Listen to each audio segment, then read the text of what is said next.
بدقسمتی یہ ہے کہ ہمارے ملک میں اس نالج کو نیگیٹو وے میں دیکھا جاتا ہے، دنیا اس کو پوزیٹیوٹی میں لیتی ہے ایگزیکٹلی کہ جب آپ کو سیکس ایجوکیشن دینی ہے تو سیکس ایجوکیشن میں ہم نے اپنے بیٹیوں کو بیٹوں کو یہ بتانا ہے کہ آپ کی لمیٹیشنز کیا ہیں، آپ کی باڈی کا کون سا ایسا حصہ ہے جس کو کون ٹچ کر سکتا ہے کون نہیں کر سکتا.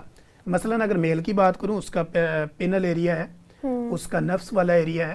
اسی طرح اگر ہم فیمیل کی اپنی بچیوں کی بہنوں کی ماؤں کی بات کریں تو ان میں کیا ہے کہ ان کا پیلوک ایریا ہے، ان کی چیسٹ کا ایریا ہے یا ان کی چھاتیاں ہیں. تو اس کو ہم بتاتے ہیں کہ یہ وہ پورشن ہے جس کی لمٹس ہیں، بالکل ان کو کوئی اور ٹچ نہیں کر سکتا. تو ان کو اپنے کسی بھی پرسن کو اس کے پرائیویٹ پارٹس کی سینسٹیوٹی کا سمجھانا یا ان کے پرائیویٹ جو پارٹس ہیں ان کے بارے میں ان کو آگاہی دینا، تعلیم دینا، شعور دینا، یہ بیسیکلی سیکس ایجوکیشن. اور یہ ضروری کیوں ہے ہمارے معاشرے کے لیے؟ ضروری اس لیے ہے کیونکہ جب بھی ہم اپنے بچوں کو اور بچیوں کو اسکول بھیجتے ہیں، اکیڈمی بھیجتے ہیں، کراٹے کھیلنے کے لیے بھیجتے ہیں، جم بھیجتے ہیں، واک پہ بھیجتے ہیں، تو بچوں کو جب تک یہ تعلیم ہی نہیں ہوگی، ان کو یہ پتہ ہی نہیں ہوگا کہ میرا کون سا جو پارٹس ہے اس کو کون کون بندہ جو ہے وہ اس کے لیے ایلیجیبل ہے یا کس کو پرمیشن ہے، تو وہ کہیں ان کا مس یوز نہ ہو جائے. جیسے آپ دیکھتے ہیں کہ بچوں کا ریپ، بچیوں کا ریپ، بالکل یہ بیسیکلی کم علمی ہے کہ کم علمی کی وجہ سے جو ہے وہ بچیاں اور بچے جو ہے وہ اپنے آپ کو محفوظ نہیں سمجھتے یا ان کو پتہ نہیں ہوتا کہ میرا چاچا، تایا، ماما، پھوپھی، نانی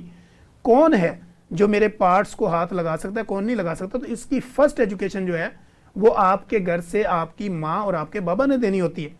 پھر اس کے بعد یہ آپ کی اسکول، اکیڈمی اور باقی جتنے بھی آپ کے ایریاز ہوتے ہیں تو یہ وہاں سے یہ میسیج ڈیلیور ہونا ہوتا ہے.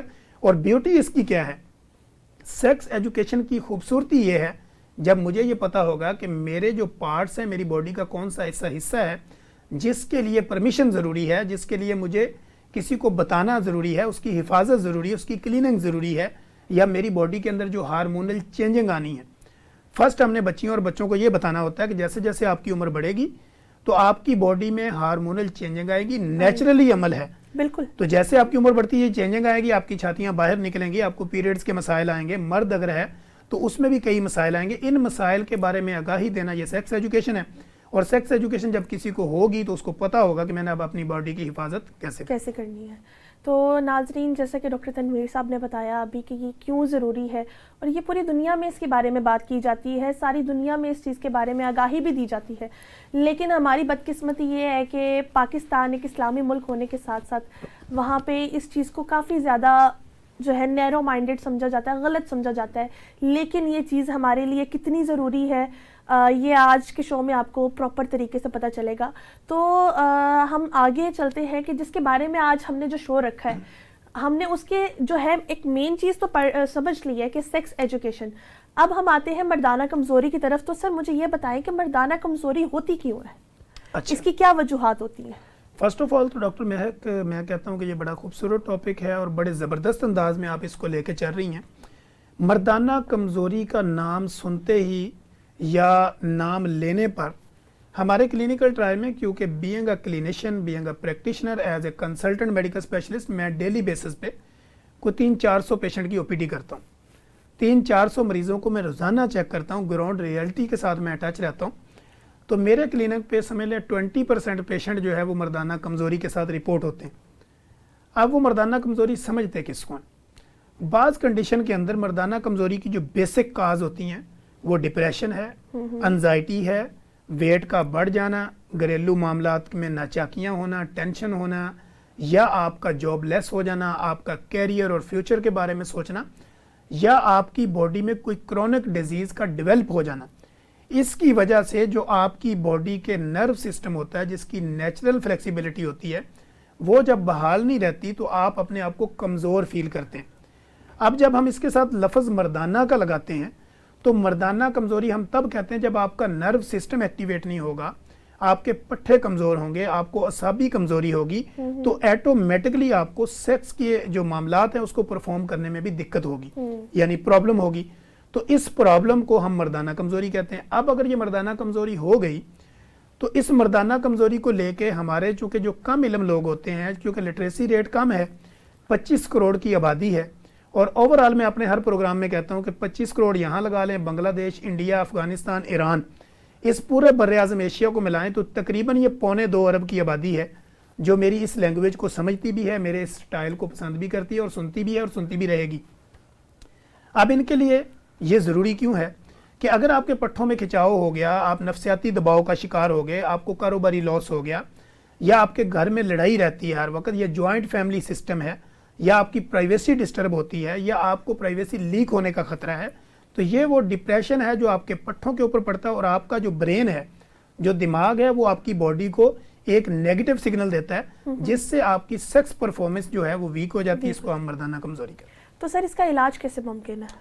ہاں جی, اب یہ ہے کہ اس نام کے اوپر نیم حکیم جو ہوتے ہیں گلی محلوں میں, جی آپ کو نا جو ہے چھوٹی گلی محلوں میں ہر جگہ پہ دیواروں پہ لکھا ہوا نظر آئے گا, مردانہ کمزوری کا علاج, اس کے لیے رابطہ کریں, یہ ہے تو وہ ہے.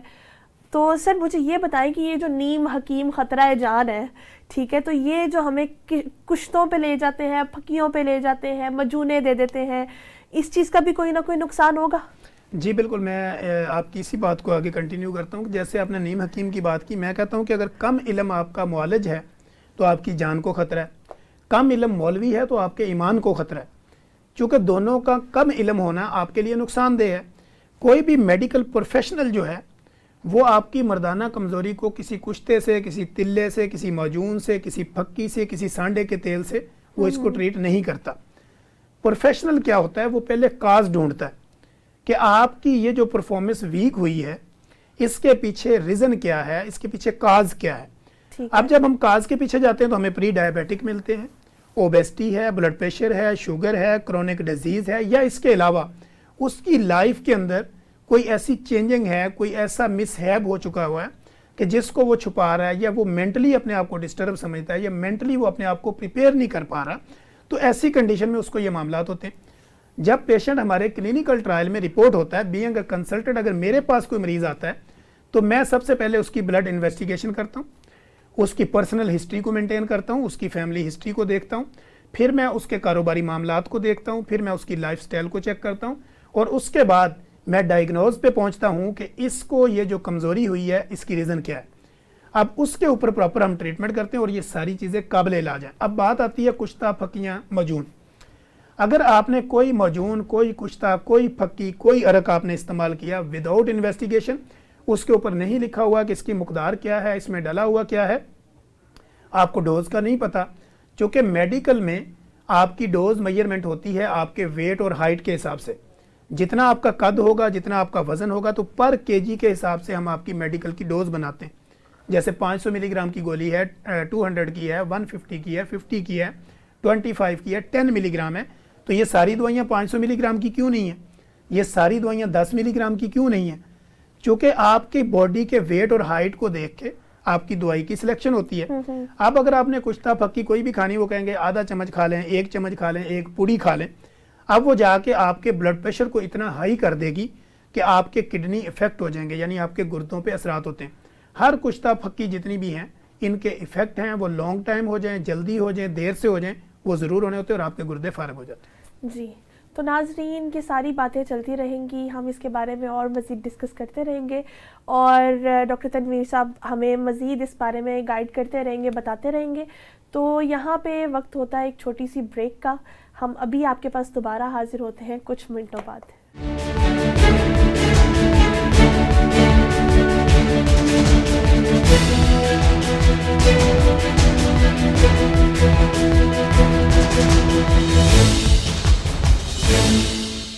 جی ناظرین, welcome back to the show health special. تو جیسے کہ آپ کو پتہ ہے کہ ہمارے ساتھ موجود ہے ڈاکٹر تنویر صاحب. تو ڈاکٹر تنویر صاحب, ہم ایک بڑی اچھی گفتگو جو ہے ہماری چل رہی ہے, جاری ہے. تو اب مزید ہم آگے بڑھتے ہیں, اس کے بارے میں جانتے ہیں ڈاکٹر تنویر سے. تو ڈاکٹر تنویر مجھے یہ بتائیں کہ ایک مردوں میں ایک بڑی شکایت آتی ہے, چونکہ میں بھی ڈاکٹر ہوں, آپ بھی ڈاکٹر ہیں, ہمیں پتہ ہے, ہمارے پاس شکایت آتی ہے نفس سے قطرے آتے ہیں مردوں کو. اس کی کیا وجہ ہے؟ اچھا, فرسٹ آف آل تو نفس سے قطرے آنا, آپ کے پینل ایریا سے پیشاب کے ساتھ لیس دار مادے کا آنا, یا پیشاب کے اندر پیپ آنا, ریشہ آنا, یا پیشاب کے کلر کا چینج ہو جانا, یا پیشاب والی نالی کے اندر انفیکشن کا ہو جانا, جلن کا ہو جانا, یا اس کے اندر ایچنگ ہونا, خارش ہونا, برننگ ہونا, یا پیشاب کا جل کے آنا, یا پیشاب کی رنگت کا چینج ہو جانا. یہ بیسیکلی ایک بیماری ہے جس کو ہم یو ٹی آئی انفیکشن بھی کہتے ہیں، urine tracked infection. U T I infection جب آپ کو ہوتا ہے تو اس میں کیا ہوتا ہے کہ آپ کے پیشاب کا کلر بھی چینج ہو سکتا ہے، آپ کی پیشاب کی نالی کے اندر تکلیف بھی ہو سکتی ہے، جلن بھی ہو سکتی ہے، برننگ بھی ہو سکتی ہے، پین بھی ہو سکتا ہے. اب پیشاب کے ساتھ لیس دار جب مادہ آتا ہے تو اس کی بیسیکلی ریزن کیا ہوتی ہے؟ لیس دار مادہ آنے کا یہ ہوتا ہے کہ لوگ یہ سمجھ رہے ہوتے ہیں کہ شاید میرے اندر جو سیمن ہے، منی ہے، اس کے قطرے خارج ہو رہے ہیں. تو بعض دفعہ آپ نے بہت زیادہ مووی پہ فوکس کیا ہوتا ہے، یا آپ کے مائنڈ کے اندر کوئی اس طرح کی سٹوریز چل رہی ہوتی ہیں، یا آپ نے فلم، ڈرامہ، یا آپ نے سوشل میڈیا کا زیادہ استعمال کر رہے ہوتے ہیں، تو وہ آپ کے مائنڈ کو ایک سگنل دے رہا ہوتا ہے. اس سگنل کے تھرو یہ کیا ہوتا ہے کہ آپ نے کوئی بھی ایسا سین دیکھا تو آپ کو ڈراپ نکلنا شروع ہو گئے. اب یہ آپ کے باڈی کے اوپر سائیکولوجیکل افیکٹ ہوتا ہے کسی بھی چیز کا. آپ نے ایک پکچر کو دیکھا، آپ نے ایک ویڈیو کو دیکھا، اس کا افیکٹ آپ کے مائنڈ پہ گیا اور مائنڈ نے آپ کی باڈی کو رسپونڈ کیا، جواب دیا، سگنل دیا. اب آپ کی باڈی نے اس کے مطابق ریئیکٹ کرنا شروع کیا، یعنی آپ کو تھوڑا سا شہوت کے مسائل ہوئے اور اس کے ساتھ آپ کا یہ ڈراپ نکلنا شروع ہو گئے. اب اگر تو ایک دو ڈراپ نکلتے ہیں تو یہ نیچرل عمل ہے اور نارمل سین ہے، اس میں کسی دوائی کی ضرورت نہیں اور اس کے نکلنے سے کوئی مردانہ کمزوری نہیں ہوتی. اب جب جا کے یہی بات آپ کسی حکیم سے، کسی شعبدہ باز سے، کسی گلی محلے میں بیٹھے ہوئے کوائک سے، نان کوالیفائڈ بندے سے کریں گے تو وہ آپ کے اسی بات کے اوپر آپ کی جو بھی کمیٹی آپ نے ڈالی ہوگی وہ نکلے گی اور وہ ساری لے لے گا اور آپ کا مسئلہ وہیں کا وہیں رہے گا. تو لہٰذا یہ نارمل ایشو ہے. اس میں آپ پانی کی مقدار کو بڑھائیں، اپنی فزیکل ایکٹیویٹی کو انگیج کریں، واک کریں، ایکسرسائز کریں اور اپنی ڈائٹ کے اندر سے اسپائسی چیزیں نکال دیں. تو اس طرح کے جو معاملات ہیں وہ ٹھیک ہونا شروع ہو جاتے ہیں. اب نیند کا پورا کرنا یہ بھی آپ کے ڈراپس کو کم کر دے گا. لیکن اس کے علاوہ اگر پیشاب کے ساتھ کوئی چیز باہر نکل رہی ہے اور کنٹینیو نکل رہی ہے تو اس کے لیے آپ نے کسی بھی فیملی فزیشین یا آپ نے یورولوجسٹ یا آپ نے میڈیکل اسپیشلسٹ یا گائنوکولوجسٹ جو میل گائنوکولوجسٹ ہے یا فیمیل گائنوکولوجسٹ بھی ہے، تو چونکہ یہ ہماری فیلڈ ہے تو ڈاکٹری میں کوئی بھی میل اور فیمیل کا کانسیپٹ نہیں ہوتا چونکہ وہ سارے پروفیشنل ہوتے ہیں. تو آپ کسی کے پاس بھی جا کے اپنا مسئلہ ڈسکس کریں. لیکن ہمیشہ یاد رکھیں کہ آپ کا اس طرح کا کوئی بھی پرائیویٹ مسئلہ جو ہے وہ پراپر کوالیفائڈ بندے کے پاس جائیں اور جو ایکسپیرینسڈ ہو اس کے پاس جائیں، نہ کہ گلی محلے میں جا کے پھکی ارک مجونے کشتے کھا کے اپنے گردوں کا بیڑا غرق نہ کریں. اور کوئی بھی بیماری جو ایسی نہیں ہے کہ جس کا علاج نہیں، ہر بیماری قابل علاج ہے، لیکن علاج کرنے والے بندے تک پہنچنے میں جو آپ کو ٹائم لگتا ہے وہی ٹائم آپ لگاتے ہیں.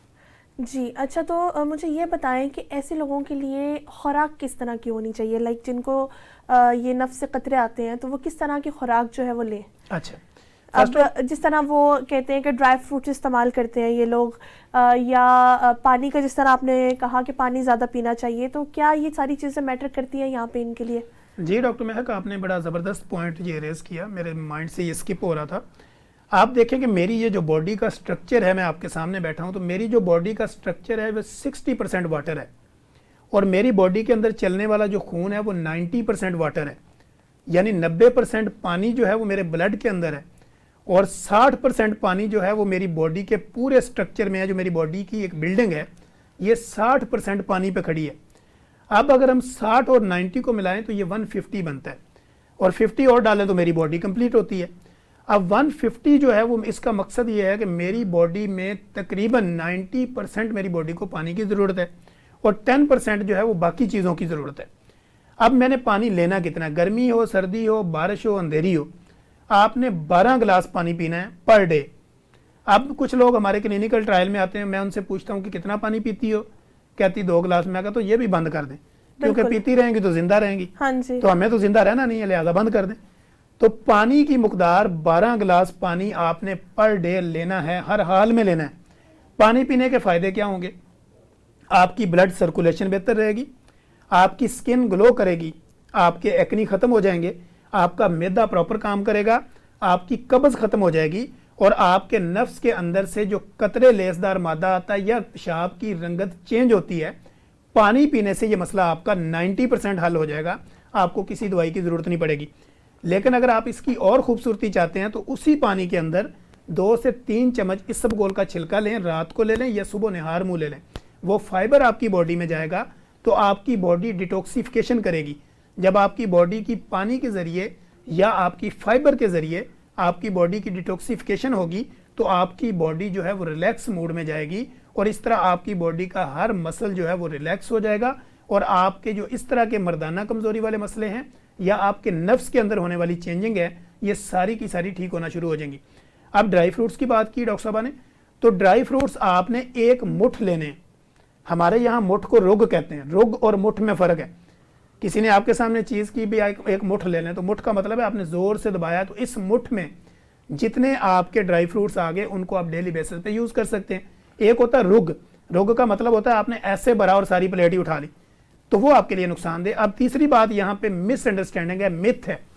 لوگ کہتے ہیں جی فروٹ تو بڑے گرم ہوتے ہیں، جیسے ہمارے پاس لوگ آتے ہیں وہ کہتے ہیں جی بادام گرم ہے، اخروٹ گرم ہے، شوارا گرم ہے، کھجور گرم ہے۔ تو میں ان کو ایک ہی مثال دیتا ہوں کہ آپ سے زیادہ گرم نہیں ہے، ہاں جی، کیونکہ انسان سے زیادہ کوئی چیز گرم نہیں ہے۔ اللہ نے جو بھی چیزیں پیدا کی ہیں یہ ہمارے لیے پیدا کی ہیں، اور ہم نے ان کو کھانا ہے، لیکن کھانا ڈاکٹر کے طریقے کے مطابق ہے۔ ہمیشہ کوشش کریں ڈرائی فروٹس کا استعمال اگر آپ صبح ناشتے میں کریں تو ویل اینڈ گڈ ہے، اگر آپ ایک بوائل ایگ لیں تو ویل اینڈ گڈ ہے، اگر آپ نہار میں اٹھ کے 2-3 گلاس پانی پئیں تو ایکسیلنٹ ہے۔ اسی طرح کھانے سے آدھا گھنٹہ پہلے اور کھانے کے آدھا گھنٹہ بعد میں اگر آپ پانی چائے کافی لیں گے تو یہ آپ کے لیے بیسٹ ہے۔ لیکن کھانے کے درمیان میں پانی پینا یا کھانے کے ساتھ پانی پینا یا کھانے کے اوپر پانی پینا یہ بھی آپ کو مردانہ کمزوری کرتا ہے۔ تو اچھا ڈاکٹر تنویر صاحب، ایک اور پوائنٹ یہاں پہ میرے دماغ میں آیا ہے کہ ہاتھوں کا جو استعمال کرتے ہیں مرد حضرات، جی جی، تو اس کی بھی مجھے لگتا ہے کہ مطلب ہماری اسٹڈی ہمیں بتاتی ہے کہ اس کے کافی نقصانات ہیں، ٹھیک ہے، لیکن آپ تھوڑا سا اس کے بارے میں ہمارے جو ہے ویورز کو گائیڈ کر سکتے ہیں اس کے کیا کیا نقصانات ہیں؟ جی ڈاکٹر صاحب، بڑا زبردست آپ نے یہ پوائنٹ اٹھایا، کیونکہ ہماری جتنی بھی جنریشن ہے، اگر میں ہاسٹلائز اپنے میل کی بات کروں یا دنیا میں جتنے بھی آپ کے بزنس مین ہیں یا اس کے علاوہ جتنے بھی آپ کی ورکنگ کلاس ہے، ایلیٹ کلاس ہے، لوور کلاس ہے، مڈل کلاس ہے، پور کلاس ہے، تو سب میں جو مسئلہ ایک یونانیملی جو پایا جاتا ہے وہ ہے ہینڈ پریکٹس، جس کو ہم مشت زنی کہتے ہیں۔ ہاتھ کا استعمال، اپنے نفس کے اوپر ہاتھ کا استعمال کرنا، ہینڈ پریکٹس کرنا، مشت زنی کرنا۔ بیسیکلی اگر ہم سائنسی طور پہ دیکھیں تو آج تک اس کے کوئی نقصانات تو اتنے نہیں ملے، لیکن چونکہ جو نفس ہے وہ آپ کی باڈی کا ایک آرگن ہے، اس میں کوئی ہڈی نہیں ہے، وہ ایک مسل ہے، اور نرو کے ساتھ اس میں بلڈ کی سپلائی آتی ہے اور اس کے اندر اکڑاؤ پن ہوتا ہے۔ اب جب آپ ہینڈ پریکٹس کرتے ہیں، مشت زنی کرتے ہیں، ہاتھ کا استعمال کرتے ہیں، تو اس سے آپ کا وہ جو مسل ہے، وہ جو نرو ہے، اس کی ویکنس یا اس کے ڈھیلا پن کی علامتیں تو بے شمار ہمیں ملتی ہیں۔ نہ تو آپ کی ہینڈ پریکٹس کے ساتھ آپ کو کوئی مردانہ کمزوری ہوتی ہے، اور نہ ہی آپ کی ہینڈ پریکٹس کے ساتھ آپ کو مردانہ بانجپن ہوتا ہے، اور نہ ہی ہینڈ پریکٹس کے ساتھ آپ کی جو ہے وہ شہوت یا آپ کے جراثیم کم ہوتے ہیں۔ البتہ سائیکولوجیکل ایفیکٹ ضرور ہوتے ہیں۔ جب آپ اس کو کرتے ہیں تو اس سے آپ کا مسل چونکہ لوز ہو جاتا ہے، اس کے اندر وہ بڑا اکڑاؤ اور تناؤ نہیں رہتا، جس کی وجہ سے آپ کے مائنڈ میں ایک بات فکس ہو جاتی ہے، آپ یہ سمجھتے ہیں کہ مجھے یہ ہینڈ پریکٹس کی وجہ سے اب مجھے اولاد نہیں ہو رہی، یا میرا جو نفس ہے وہ چھوٹا ہو گیا، ڈھیلا ہو گیا۔ تو اب پھر آپ کسی بھی حکیم کے پاس جاتے ہیں یا کسی بھی آپ معالج کے پاس جاتے ہیں یا کسی بھی نان کوالیفائڈ پرسن کے پاس جاتے ہیں، تو وہ آپ کو تلا، پھکیاں، عرق، مالش، تیل دے دیتا ہے۔ ان کا کوئی فائدہ نہیں ہوتا۔ بیسیکلی یہ ساری شعبدہ بازیاں ہوتی ہیں، میڈیکل سے ریلیونٹ اس کا کوئی لنک نہیں ہے۔ اب آپ نے جب کسی پروفیشنل بندے کے پاس جاتے ہیں، اگر آپ میرے پاس آتے ہیں اور آپ کو یہ مسئلہ ہے ہینڈ پریکٹس کا، مشت زنی کا، اور اس کی وجہ سے آپ کے نفس میں تناؤ، اکڑاؤ یا اس کے چھوٹا پن ہو چکا ہے، تو اس کا علاج ہے، وہ چیزیں قابل علاج ہیں۔ اب ہمارے پاس جب آپ آتے ہیں تو ہم اس کا ایک الٹرا ساؤنڈ کرتے ہیں، ہم دیکھتے ہیں کہ آپ کا جو مسل اور جو نرو ہے وہ کتنا ڈیمیج ہوا ہے، یعنی آپ کا نفس جو ہے وہ چھوٹا کیوں ہوا ہے، اس کے پیچھے ریزن کیا ہے۔ تو وہ پھر ریزن ڈھونڈ کے ہم اس کو انجیکٹ بھی کرتے ہیں، اس کا ٹریٹمنٹ بھی کرتے ہیں، اس کی میڈیکیشن بھی ہوتی ہے، یا اس کے ساتھ ساتھ ہم اس کی اورل ٹریٹمنٹ بھی کرتے ہیں، انجیکٹیبل بھی کرتے ہیں، اور ساتھ سم ٹائم میں کچھ جیل کا مساج بھی دیتے ہیں۔ تو یہ چیزیں قابل علاج ہوتی ہیں۔ اب آپ کا جو سوال یہ تھا کہ اس کے نقصانات، بالکل نقصانات تو اس کے میں نے جیسے بتایا کہ نقصان یہ ہے کہ آپ کا مسل ڈیمیج ہو سکتا ہے، آپ کے پٹھوں میں کھچاؤ ہو سکتا ہے، جو پٹھے آپ کے نفس کے ساتھ اٹیچ ہیں، اور آپ کا پیلوک جو ایریا ہے وہ ڈیمیج ہو سکتا ہے، ڈھیلا ہو سکتا ہے۔ تو یہ آپ کے نقصانات ہیں۔ تو اس کا علاج کیا ہوگا؟ اب اس کا علاج جیسے میں نے بتایا کہ جب ہمارے کلینکل ٹرائل میں پیشنٹ رپورٹ ہوتا ہے تو ہم اس کی بلڈ انویسٹیگیشن کرتے ہیں، اس کو سائیکولوجیکل کاؤنسلنگ کرتے ہیں، اس کے لائف پیٹرن کو چینج کرتے ہیں، اس کی لائف موڈیفیکیشن کرتے ہیں، اس کی ڈائٹ ہیبٹس کو چینج کرتے ہیں، اور پھر جا کے ہم اس کو اورل میڈیکیشن پہ بھی ڈالتے ہیں، انجیکٹیبل پہ بھی ڈالتے ہیں، آئی وی لائنز پہ بھی ڈالا جاتا ہے، اور سم کنڈیشن میں کچھ مساج بھی اس کو ریکمینڈ کیے جاتے ہیں، اور سم کنڈیشن کے اندر فزیکل تھراپی کو بھی ہم انگیج کرتے ہیں تاکہ اس کا جو مسل ہے وہ چھوٹا کیوں ہوا یا اس میں تناؤ اور اکڑاؤ میں کمی کیوں آئی ہے. تو اس کے لیے بھی جو ہماری فزیوتھراپسٹ ہوتی ہیں وہ بیسیکلی آج کے دور میں بڑی ایکسپرٹ فزیوتھراپسٹ آ چکی ہیں جو آپ کے پیلوک مسل جو ہوتے ہیں ان کی فزیکل تھراپی بھی کرواتی ہیں. زبردست. اچھا ڈاکٹر تنویر ارشد، آخری ایک سوال آپ سے میں کرنا چاہوں گی. مجھے یہ بتائیں کہ احتلام جو ہوتا ہے مردوں میں یہ کیوں ہوتا ہے اور اس کے کیا نقصانات یا کیا فوائد یا اس میں کیا کیا چیزیں ہم لے کے آ سکتے ہیں؟ جی ڈاکٹر صاحبہ یہ بڑا، کیونکہ یہ ایک نیچرل عمل ہے نا. جی ڈاکٹر صاحبہ یہ بڑا زبردست سوال ہے. بیسیکلی جتنے بھی ناظرین جو آج کا ہمارا اس پروگرام کو دیکھیں گے یا جب تک یہ پروگرام رہے گا وہ دیکھتے رہیں گے سنتے رہیں گے، تو میں اس نیت کے ساتھ کہ میرا یہ پروگرام ایک صدقہ جاریہ ہے اور آنے والی جتنی بھی نسلیں ہیں ان کو ایجوکیٹ کرنے کا پرپز ہے میرا. تو بیسیکلی احتلام ہونا یہ ایک نیچرل عمل ہے، ایک قدرتی عمل ہے.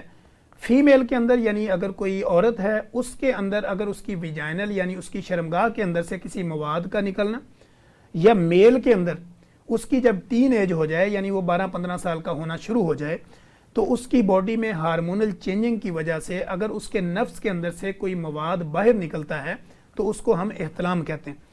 اگر تو یہ چیز ہفتے میں 1 سے 2 دفعہ ہوتی ہے یعنی ٹوائس اے ویک ہوتی ہے تو یہ نارمل ہے.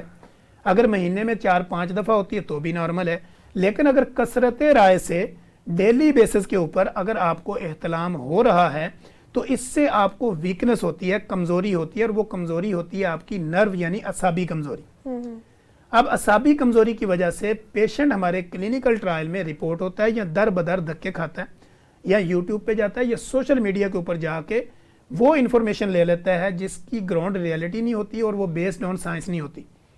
وہ وہاں سے لیتا ہے، پھر وہ تڑکے لگاتا ہے، وہ جا کے گھر میں کوئی کاوے بنانا شروع کر دیتا ہے، وہ گھر میں جا کے کوئی تلے بنانا شروع کر دیتا ہے، تیل بنانا شروع کر دیتا ہے، یا کوئی مجون تیار کرنا شروع کر دیتا ہے، یا وہ کہتا ہے اس میں زعفران ڈالا ہے، یا کوئی اس کو کہتا ہے چاندی کے ورق ڈالے ہیں. یہ اس طرح کی وہ کہانیاں ہیں جس کا سائنس کے ساتھ کوئی تعلق نہیں. اگر تو آپ کو میں نے بتایا کہ ٹوائس اے ویک اگر میل اور فیمیل میں کچھ رطوبتیں نکل رہی ہیں تو یہ نیچرل عمل ہے، اس میں کسی میڈیسن کی ضرورت نہیں ہے. لیکن اگر یہی عمل کنٹینیو ہے تو پھر ہمیں آپ کو سائیکولوجیکل سب سے پہلے ٹریٹمنٹ دینا ہے. سب سے پہلے آپ کو نفسیاتی طور پہ مینٹلی طور پہ ریڈی کرنا، میل ہو یا فیمیل ہو. اس میں جو آپ کی سائیکو تھراپسٹ ہوتی ہیں وہ آپ کو گائیڈ کرتی ہیں، اور اسی طرح آپ کی لائف پیٹرن کو چینج کرنا ہے اور آپ کی ڈائٹ ہیبٹس کو بدل کے احتلام والی کنڈیشن کو کم کیا جا سکتا ہے بلکہ ختم کیا جا سکتا ہے. اور یہ کوئی بیماری نہیں ہے، یہ ایک نیچرل عمل ہے. تو ناظرین جیسا کہ آج کا شو آپ نے دیکھا، ڈاکٹر تنویر ارشد چودھری صاحب آپ کا بہت بہت شکریہ اپنے قیمتی وقت میں سے ہمیں تھوڑا سا وقت دینے کا، تھوڑا سا نہیں بہت زیادہ وقت دینے کا. تو ناظرین آج کے شو میں آپ نے کافی کچھ سیکھا ہوگا اور آپ کو کافی ساری ایسی چیزوں کا علم جو ہے وہ آج کے شو میں حاصل ہوگا، پتہ چلا ہوگا. ایک چیز انٹر کر دوں؟ جی ضرور 30 سیکنڈ صرف. ضرور. میں اپنے تمام ناظرین جو ہمیں دیکھ رہے ہیں اگر ان کے نفس میں کوئی پرابلم ہے، اکڑاؤ ہے، تناؤ ہے، چھوٹا پن ہے، شہوت کے مسئلے ہیں، مردانہ کمزوری ہے یا مردانہ بانجھ پن ہے یا احتلام کا ایشو ہے یا ان کی ٹائمنگ کا ایشو ہے، تو یہ ساری کی ساری بیماریاں قابل علاج ہیں. بس شکریہ، جزاک اللہ ڈاکٹر تنویر صاحب. تو ناظرین امید کرتی ہوں کہ آج آپ نے کافی کچھ سیکھا ہوگا اور آپ کو کافی کچھ پتہ چلا ہوگا. ایسی چیزیں جو ہم جو ہے کتراتے ہیں، پوچھنے شرماتے ہیں پوچھتے ہوئے یا بات کرتے ہوئے اس بارے میں، تو آج کے شو میں آپ کو ہم نے یہ چیز بتائی ہے کہ اس کے بارے میں شرمانا نہیں ہے، اس سے کترانا نہیں ہے، بلکہ جو بھی آپ کا مسئلہ مسائل ہے کھل کے آپ اپنا جو ہے ڈاکٹر کے پاس آئیں، ان کے ساتھ ڈسکس کریں، شیئر کریں، بجائے آپ اس کے حکیموں کے پاس جائیں، کویک کے پاس جائیں. تو ناظرین میں امید کرتی ہوں آپ نے کافی کچھ سیکھا ہوگا. اسی کے ساتھ آپ مجھے اجازت دیجیے. آپ کی میزبان ڈاکٹر مہک فاطمہ. اللہ حافظ.